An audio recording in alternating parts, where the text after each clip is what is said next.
अब सुनील मैथ्यू साहब से बातचीत शुरू करते हैं। सर, एक तो शुभकामनाएं, आपकी लिस्टिंग हो गई 5% की प्रीमियम के साथ, स्लाइटली डाउन नाउ, बट आज हम बात करते हैं उन इन्वेस्टर के पर्सपेक्टिव से और उनको ये चर्चा सुनाने के लिए जिन्होंने आपके आईपीओ में इन्वेस्ट किया या फिर सेकेंडरी मार्केट से इन्वेस्ट किया।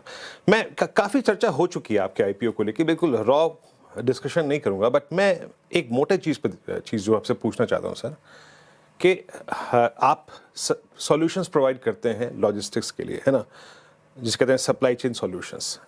मोटे तौर पे हमारी पूरी लॉजिस्टिक्स कॉस्ट को, मान लीजिए मैं कंपनी चलाता हूँ, उसको आप कितना कम कर पाते हैं अपने पैलेट्स के ज़रिए?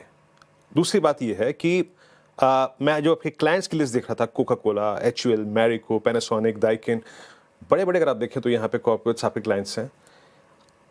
इस चीज़ को देखते हुए कि एक्सेप्टेबिलिटी जो पैलेट्स की वो कितनी बढ़ रही है, इसको लॉजिस्टिक्स में कितना इंक्लूड किया जा रहा है और आगे जाके आप क्या ग्रोथ देख रहे हैं अगले 1-2 साल में? वीरेंद्र जी, सबसे पहले तो मुझे आपके CNBC आवाज़ चैनल में बुलाने का बहुत-बहुत धन्यवाद। मैं आपको इतना कहना चाहूँगा कि देखिए, ये जो पैलेटाइज़ेशन है, एक बहुत अच्छी बात हार्वर्ड में कही जाती है कि कोई भी देश जो है, विकासशील देश से विकसित देश नहीं बनता जब तक वो पूरा पैलेटाइज़ेशन नहीं करता है। अगर आप देखेंगे तो आज हमारी सप्लाई चेन की कॉस्ट टू जीडीपी जो है 14% की है। अगर ये पैलेटाइज़ेशन होता है, इसके बहुत सारे मैथमेटिकल एनालिसिस भी हैं। तो वो क्या होता है कि आपके पूरी कॉस्ट को एटलीस्ट 4 से 6% तक कम करता है।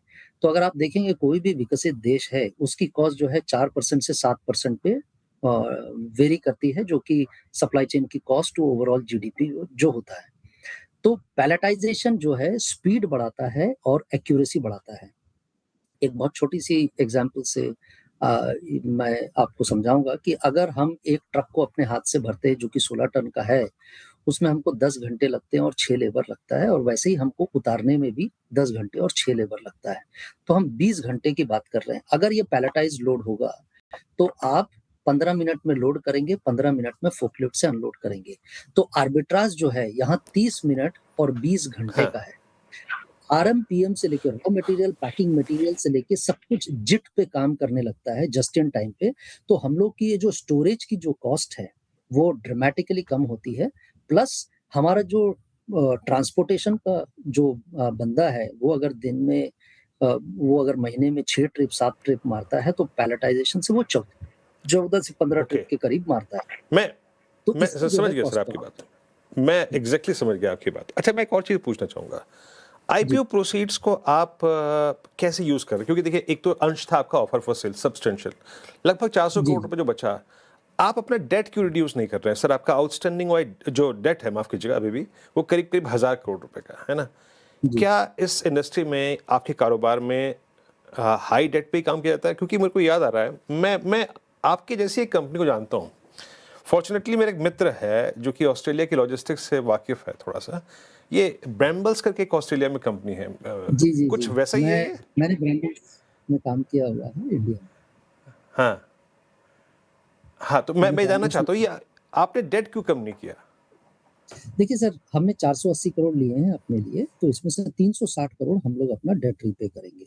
तो हमारा डेट टू इक्विटी का जो रेशियो है वो 0.5 पे आ जाएगा। अभी भी हमारा अगर आप डेट का रेशियो देखेंगे तो वो सब 8 है, और हम 18-19%, 22% के आईआरआर के ऊपर में काम करते हैं। तो ये जो टोटल बिज़नेस है वीरेंद्र जी, ये जो है 70% डेट और 30% इक्विटी का है। तो जैसे ही हम लोग ये 360 करोड़ का लोन दे देते हैं, तो बहुत सारा जो इंटरेस्ट कॉस्ट हमारा जो बचेगा वो डायरेक्टली पैट में ऐड होता है, और हमारे पास में एक बहुत बड़ी-सी क्रेडिट लाइन खड़ी होती है, जो कि हमको अगले 4-5 साल के लिए हमको फिर बाजार से कोई पैसा लेने की ज़रूरत नहीं है। प्लस आपने देखा होगा कि हम लोग हुँ। एक 50% के करीब एबिटा मार्जिन की कंपनी है। हाँ, हमने हाँ, 747 करोड़ का टर्नओवर किया और हाँ, 379 करोड़ का हमने एबिटा किया, और ऐसा भी नहीं हाँ, है कि ये एबिटा मार्जिन हम लोगों ने 1-2 साल से किए हैं। 10 साल हाँ। से हम लोग एबिटा पॉज़िटिव है, और ठीक हमारा है, जो ठीक रेंज है। है, वो हाँ, 47% से 56% के करीब रहता है। हाँ, हाँ। अच्छा सुनो जी, बहुत संक्षेप में, ठीक है?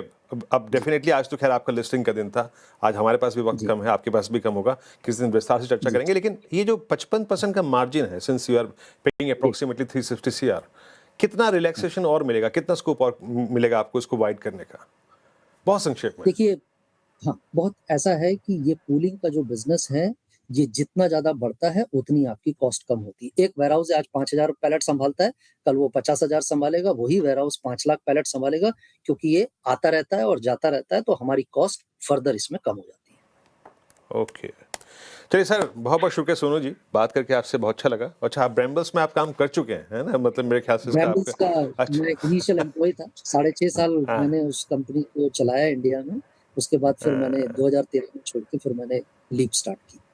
ओके, डेफ़िनेटली सर आपसे बात होगी किस दिन विस्तार से बोर्ड रूम में आपसे चर्चा करेंगे और उम्मीद जी, करते हैं ज़रूर। आगे वाले 2 क्वार्टर्स आपके लिए बेहद शानदार रहें। एक ब्रेक के बाद ऑप्शन ट्रेड पिक करते हैं।